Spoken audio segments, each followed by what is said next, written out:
Bonjour à tous et bienvenue sur Usitility.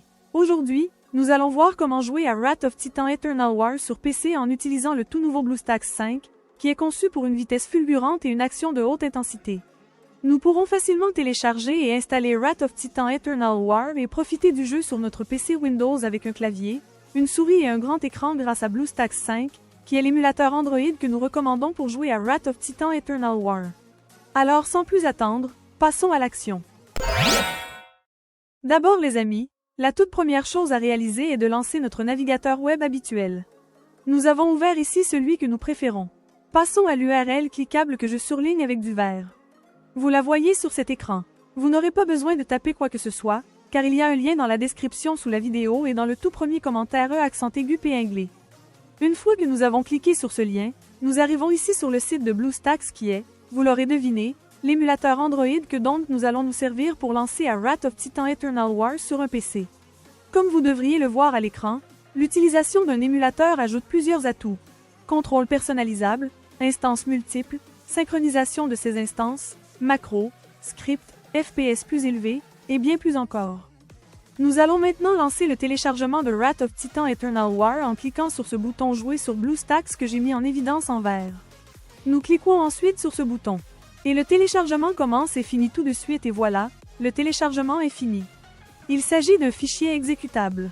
La prochaine étape est de démarrer l'installateur, donc nous cliquons ou double-cliquons sur notre fichier à exécuter.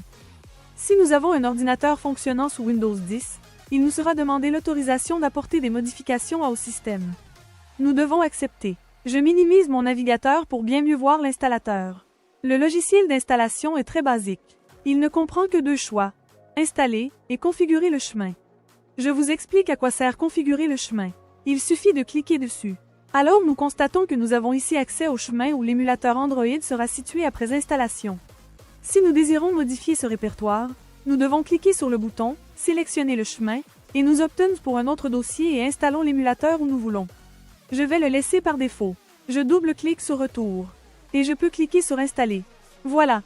C'est parti. L'install a démarré et à partir de là, elle va effectuer le téléchargement de ces mégas que vous remarquez à l'écran.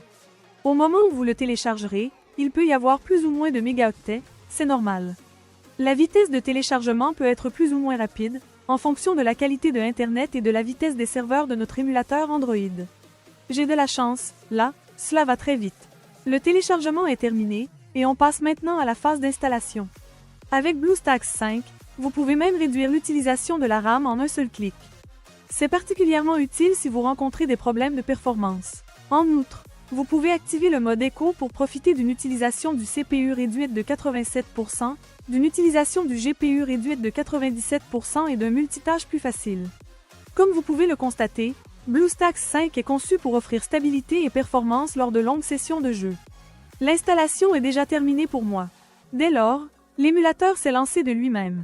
Comme vous pouvez le voir, en bas, vous pouvez remarquer cette barre de progression qui va avancer pour se remplir ainsi quand elle arrive à la fin. Cet émulateur pour Android se lancera pour la première fois. En fait, l'émulateur pour Android a déjà été démarré, le voici pour la toute première fois. Avant d'aller plus loin, comme vous pouvez le voir, il a généré deux icônes juste ici sur le bureau du PC. Le BlueStacks et le BlueStacks Multi-Instance. Notez que l'icône BlueStacks est celle qui nous concerne. À chaque fois que nous aurons besoin de lancer Wrath of Titan Eternal War sur notre PC portable ou de bureau, nous ferons un clic sur cette icône et démarrerons l'émulateur pour Android. L'icône BlueStacks Multi-Instance vous permet de lancer plusieurs instances d'émulateur. Et avec le nouveau gestionnaire multi-instance amélioré de BlueStacks 5 en mode écho, les joueurs peuvent exécuter plus d'instances de jeu plus rapidement et avec moins de lag. Passons à la phase suivante, qui est requise. Il s'agit de l'accès au Google Play anciennement Android Market. Pour cette étape, nous allons aller ici. System Apps. Ensuite, nous cliquons une ou deux fois. Ensuite, nous allons devoir cliquer ou double-cliquer sur Google Play Store, anciennement nommé Android Market. Comme vous l'avez compris, le Google Play Store s'est lancé. À compter de maintenant, nous devons nous identifier. À présent que nous sommes à cet endroit, nous devons faire la phase suivante qui se trouve être obligatoire. Ensuite, nous double-cliquons sur Connexion. À ce stade, il indique Checking Info.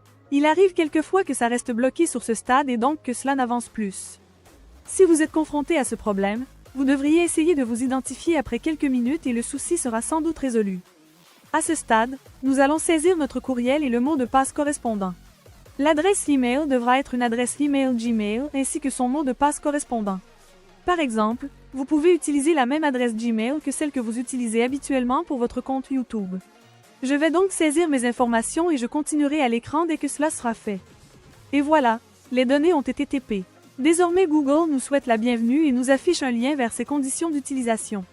Nous allons les accepter en cliquant sur le bouton « J'accepte ». Puis, il nous propose de sauvegarder sur Google Drive. Vous pouvez si vous le souhaitez laisser la case cochée de cette façon, ceci créera une sauvegarde des données de cet appareil générée par l'émulateur sur Google Drive. Pour ma part, je ne vais pas la cocher, mais faites comme vous voulez. On clique ou double-clique simplement sur J'accepte. Google Play s'est démarré par défaut et automatiquement. Dans le but d'installer ce jeu, nous devons visiter le bureau de l'émulateur Android en cliquant sur cette icône marquée en vert. Puisque nous sommes sur le bureau de l'émulateur pour Android, nous réalisons que nous avons ici ce bouton Installer le jeu. Nous cliquons avec la souris sur ce bouton. Maintenant, nous avons notre jeu.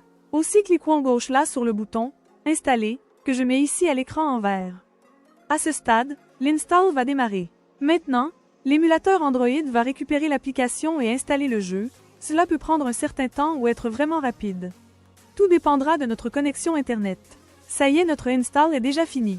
Désormais, retournons sur le bureau de l'émulateur en double-cliquant sur ce bouton que je colorie en vert, de façon à lancer Wrath of Titan Eternal War pour la première fois. Nous sommes à nouveau sur le bureau de l'émulateur, et nous sommes sur le point de cliquer gauche sur cette nouvelle icône de l'application Wrath of Titan Eternal War qui a été créée. Notre jeu est lancé pour la toute première fois. Génial! Je peux cliquer gauche où je veux sur cet écran mais également aussi utiliser le clavier. Je vais commenter le réglage du volume de cet émulateur pour Android. C'est à cet endroit. Nous découvrons ensemble l'icône d'un volume plus haut et l'icône de diminution du volume. Ainsi, nous ne sommes pas tributaires du volume de Windows pour augmenter ou diminuer l'audio de notre émulateur. Et pour vous régaler le plus possible avec cette expérience de jeu, nous pouvons lancer l'application de jeu sur notre moniteur externe ou écran d'ordinateur, pour lequel nous disposons de deux options. Voilà la première occasion où nous cliquons sur cette icône que je vous montre avec du vert. Maintenant, agrandissons l'écran, en gardant une bordure en haut, une à droite et une tout en bas.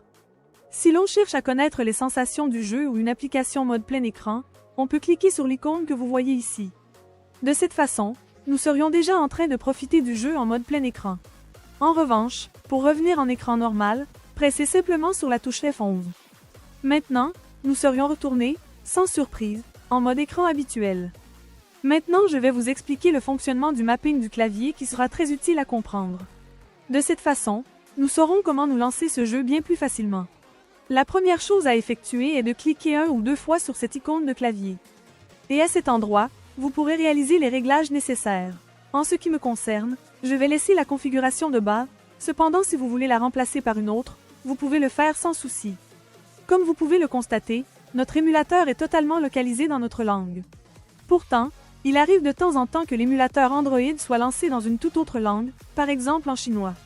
Alors pour le mettre dans notre langue, nous nous retournons à cet endroit sur la célèbre roue dentée. Après ici, dans Autres paramètres, nous cliquons sur le menu déroulant « Langue ». Nous devons bien entendu choisir la langue que nous parlons. Français, anglais, chinois, etc. Une fois la langue rétablie, c'est le moment de sauvegarder, l'émulateur reboot et le jeu, la prochaine fois que nous le lancerons, nous accueillera aussi la langue sélectionnée. Maintenant, il existe un aspect de plus que nous devons prendre en compte. Il s'agit d'un email nous informant qu'un nouvel appareil a été connecté à notre compte Google. Cet email sert à vérifier si nous sommes à l'origine de la connexion de cet appareil. Oui, c'est bien le cas, pas de panique, car en effet, cet émulateur pour Android émule un appareil Android.